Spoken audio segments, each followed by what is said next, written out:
지난 1월이었죠. 광주에서 공사 중이던 아파트가 무너지는 초유의 사고가 벌어졌습니다. 201동 건물 일부가 내려앉으면서 작업을 하던 노동자 6명이 결국 가족의 품으로 돌아오지 못했습니다. 공사 관계자들에 대한 법원의 판단이 내려졌는데요. 오늘 아침엔 이도성 기자와 함께 자세한 내용 살펴보겠습니다. 이도성 기자, 결과가 어떻게 됐나요? 네, 광주지법은 어제 시공사인 현대산업개발의 현장 소장과 A씨와 그리고 건축품질 담당자 등 3명에 대해 구속영장을 발부했습니다. 업무상 과실치사상과 건축법 위반 등의 혐의입니다. 이들이 공사 현장 관리감독 책임이 있는데도 콘크리트 품질 시험을 제대로 확인하지 않은 점 등을 토대로 혐의가 인정되고 증거인멸의 우려도 있다고 봤습니다. 경찰이 구속영장을 신청했던 건 모두 5명이었는데요.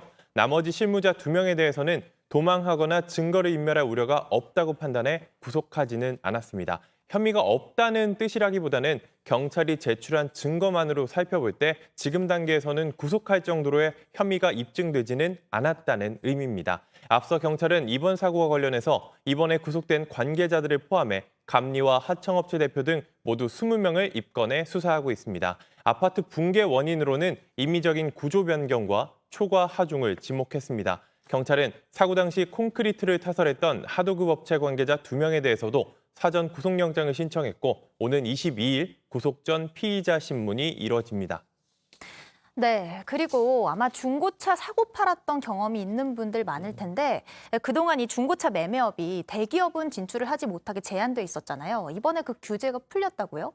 네, 중소벤처기업부는 어제 생계형 적합업종 심의위원회를 열고 중고차 매매업을 생계형 적합업종에서 탈락시켰습니다. 지난 2019년 2월 중고차 업계가 대기업의 시장 진입을 막아달라면서 정부에 생계형 적합업종 재지정을 신청한 지 3년여 만입니다. 다만 소상공인의 피해가 충분히 예상되는 만큼 중소기업 사업 조정심의회에서 적정한 조치가 필요하다, 이런 부대 의견을 달았습니다. 중고차 매매업은 지난 2013년 중소기업 적합업종으로 지정됐습니다. 대기업이 사업을 개시하거나 인수, 확장할 수 없도록 제한한 겁니다.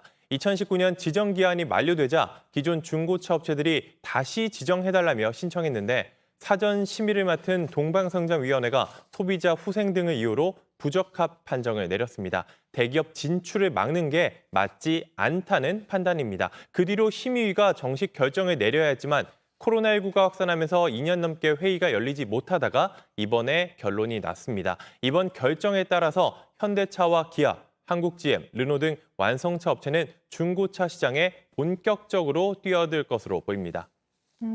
아마 이제는 중고차 시장에 뛰어듦으로 인해서 또 새로 생길 결과들을 지켜봐야겠습니다. 마지막 소식은 뭔가요? 국제의약품 특허풀이죠. MPP가 화이자의 먹는 코로나19 치료제인 팍스로비드의 복제약 생산 기업으로 전 세계 12개국 35개 기업을 선정했습니다. 그중에 국내 기업인 셀트리온과 동방FTL이 포함됐는데요.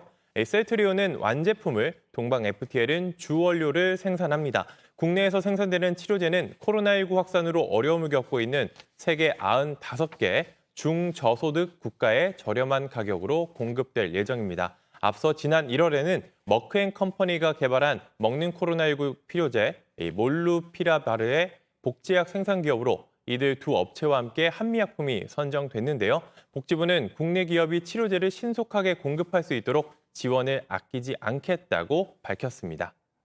네, 여기까지 듣겠습니다. 이도성 기자 잘 들었습니다.